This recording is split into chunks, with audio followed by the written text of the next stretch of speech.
皆さんこんばんは。深夜のガレージへようこそ。カプチーノの作り方第2回目になります。前回見に来てくださった方、皆さんありがとうございました。ちょっと皆さんのコメントも読ませていただいて、なるべく大きな声で声を張って録音させていただこうと思っていますけれども、ちょっと、今回は前回編集してて、盛り込めなかった編集済みの部分もちょっと挿入するので、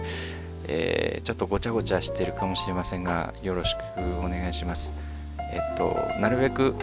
声には気をつけたいと思います。ガレージで作業し終わって、そこで撮ったビデオを家で編集して寝るっていう感じなんで、こういうナレーションを撮ってるのはだいたい実は夜深夜が多いせいもあって、本当にすいませんです。それから前回の冒頭が2012年の8月から始まってたんですよね。だからだけど作業のなんていうんですかね、時系列が全然バラバラなシーンもちょっと多く盛り込んじゃったために、ちょっと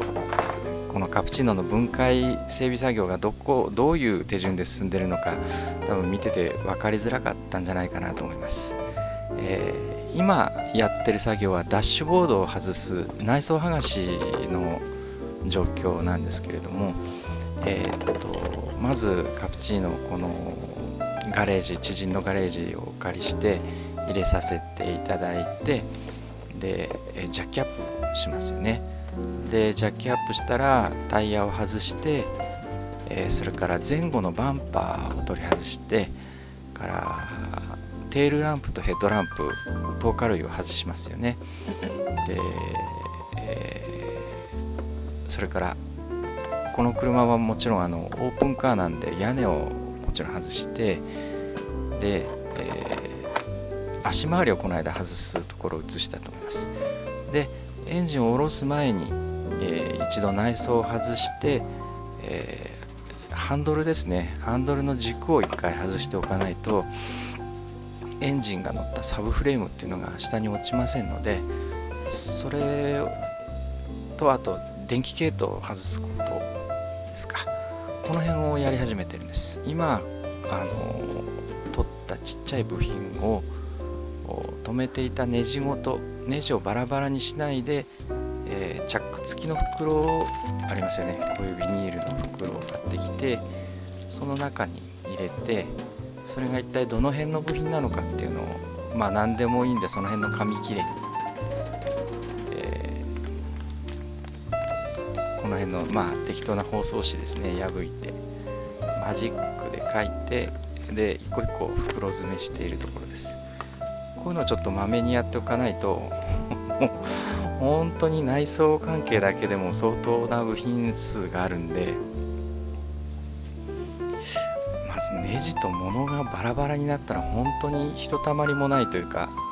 わけがわからなくなっちゃうんですよね。そういうのなので、こういうのをちょっと丁寧にやっておこう。バラすのは時間かかるけど、組み立てる時に迷わないで済むようにしようっていうことで、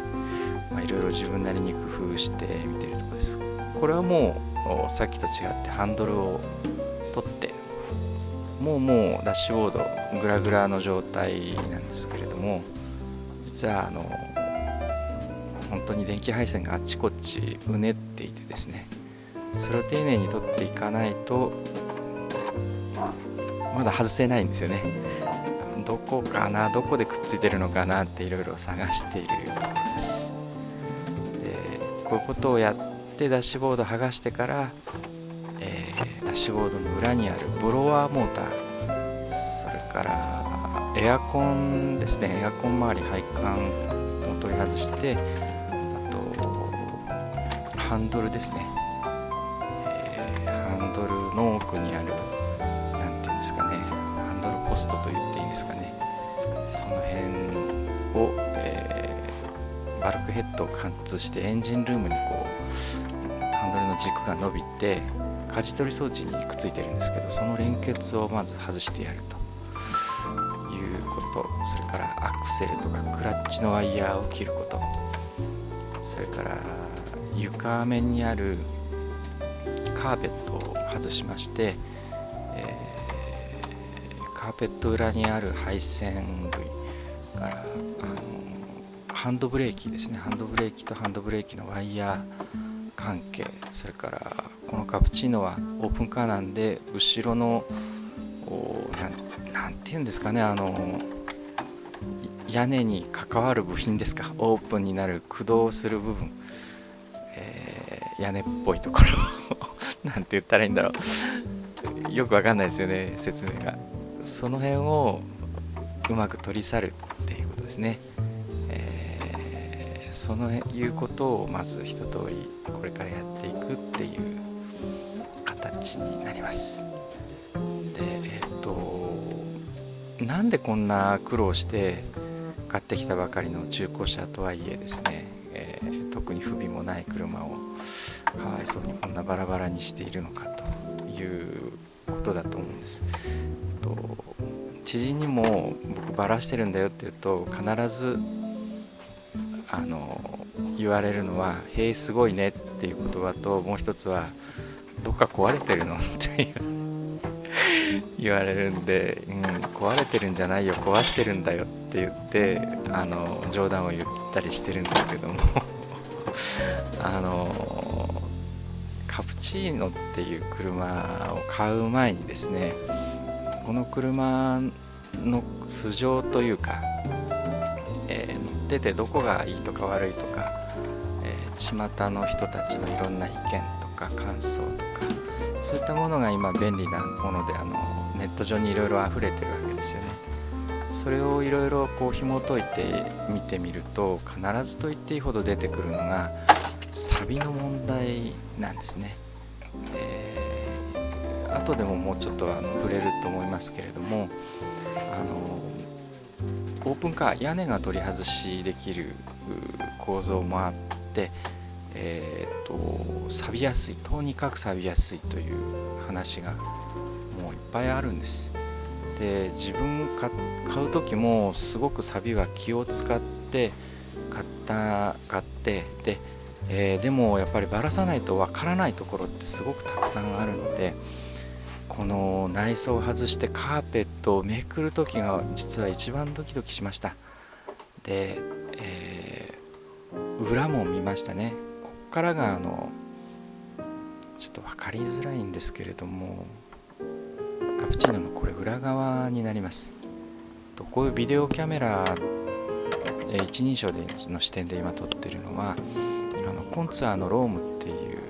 ハンズフリービデオカメラを使ってるんです。かなり広角で撮れるキャメラなんですけれども、やっぱり裏側は照明が足りなくて真っ暗です。すいません。しかも手元が全然映ってないですね。すいません。これ作業してるときは今自分どこをカメラで映してるのか実は全く確認できないで勘でカメラを構えてるんですね。頭、帽子のつばが見えますけれども、鉢巻きみたいなゴムバンドで頭にくっつけて撮ってるだけなんです。ちょっとね何のシーンだかわからないんですけれども、裏側に潜ってFR っていう車ですから、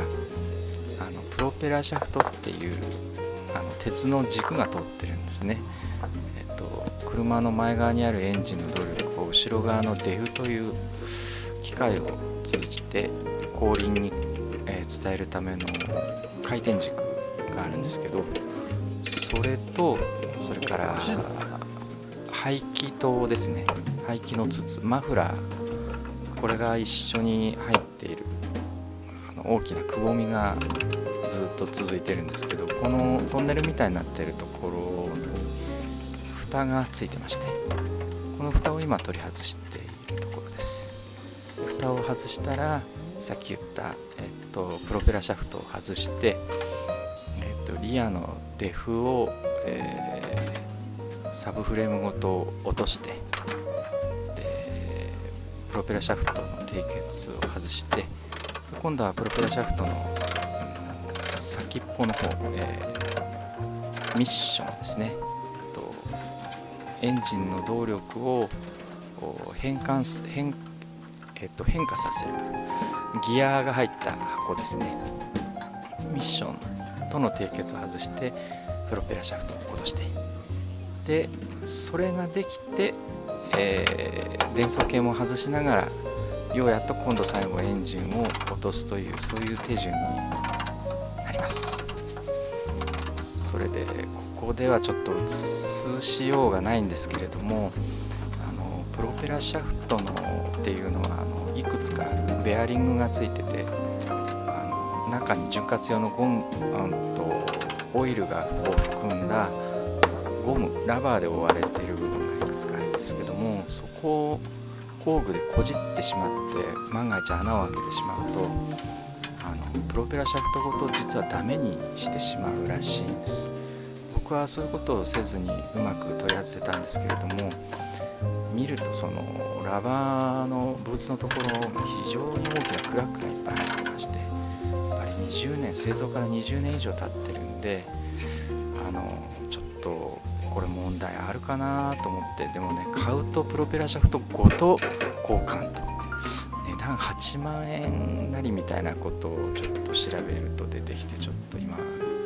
すごく困ってるんですよね。変えた方がいいかな。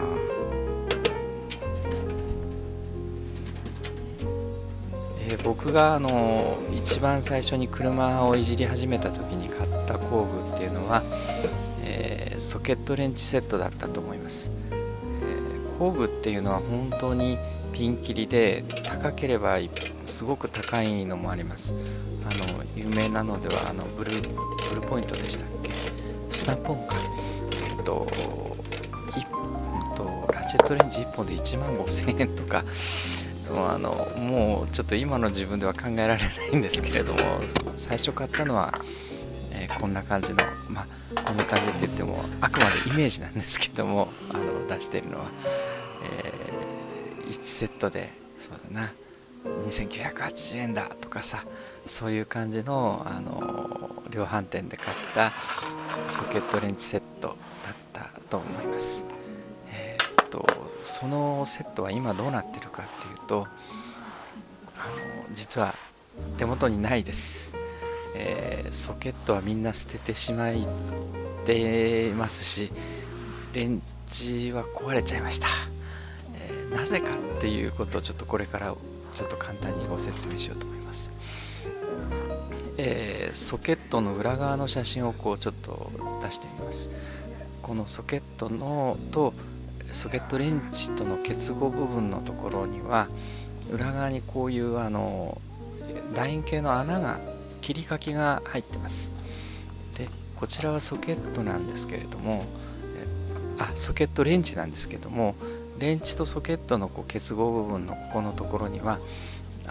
バネで押し出されている金属のちっちゃいボールがありまして、この出っ張りがこの先ほどのソケットの切り欠きにうまく噛み合うことで抜け止めになってるんですよね。で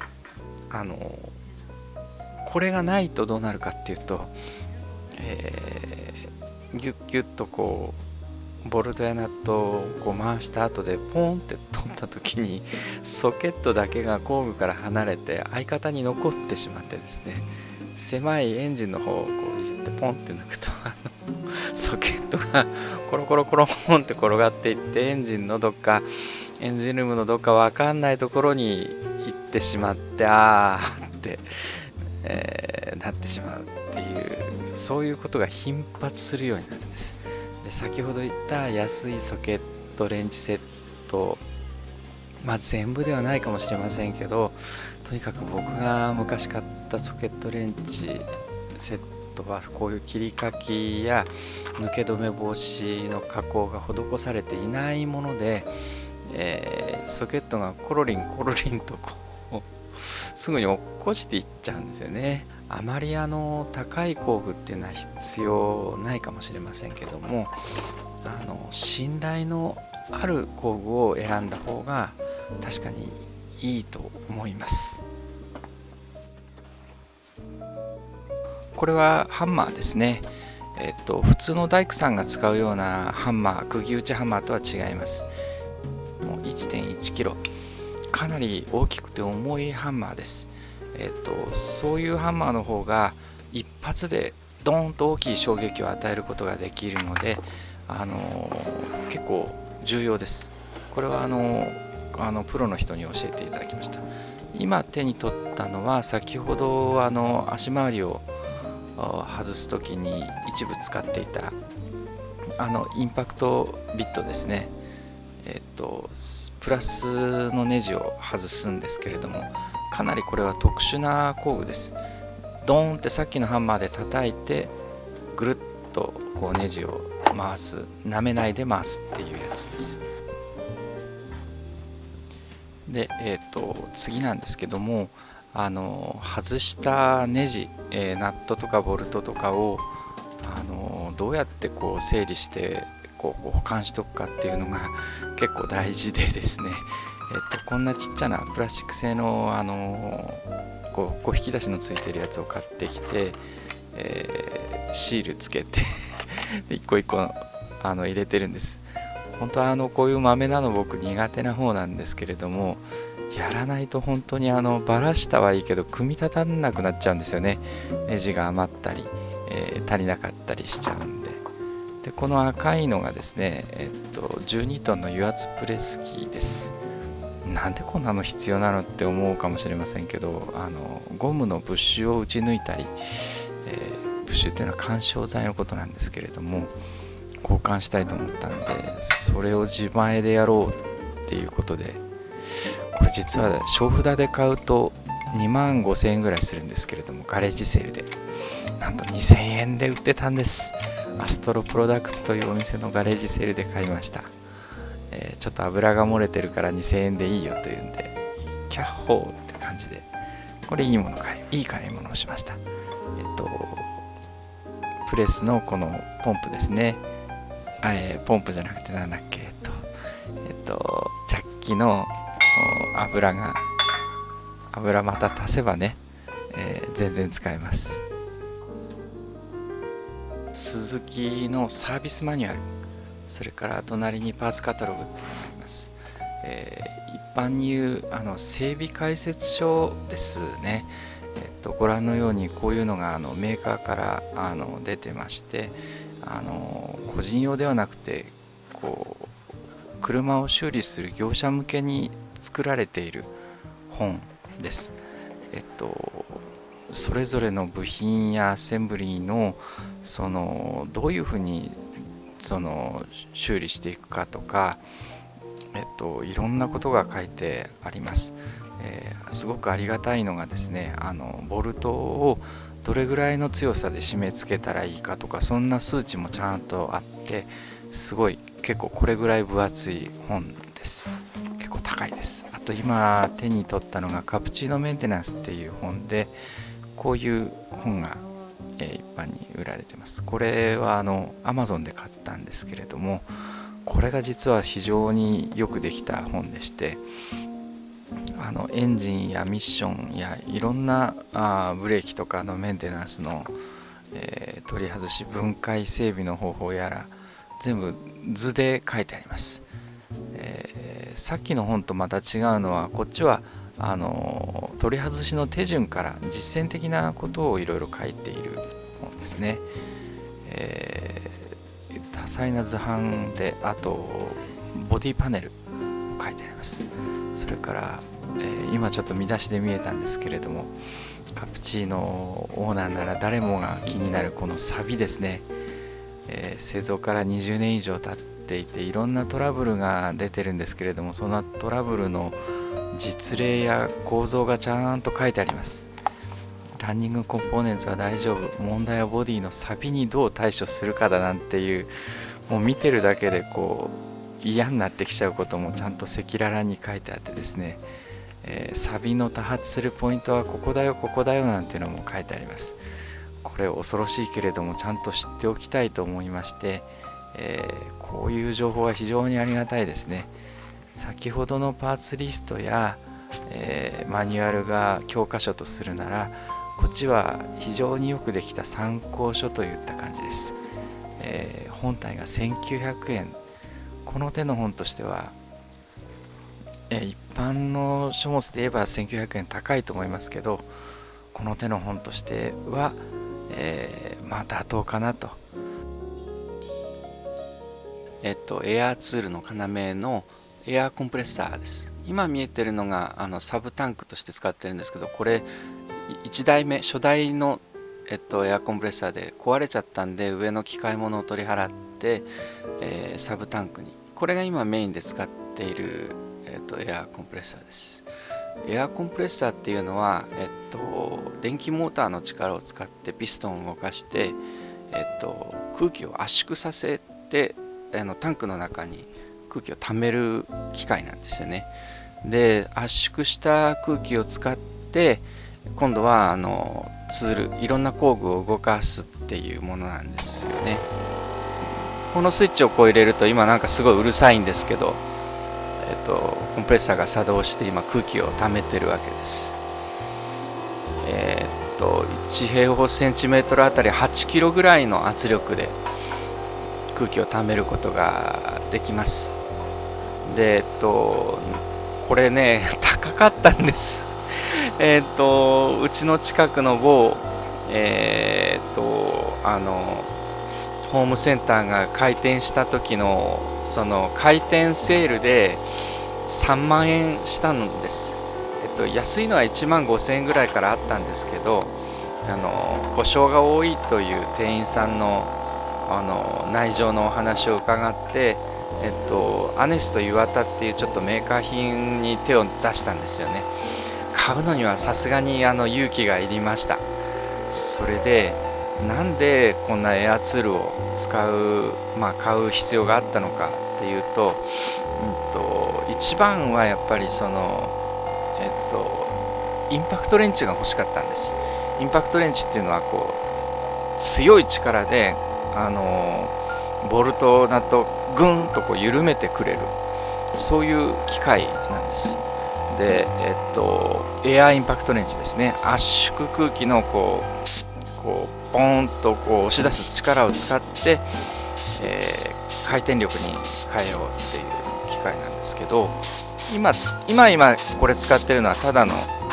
エアダスターですね。ホコリを吹き飛ばすっていうだけのものです。これエンジンですね。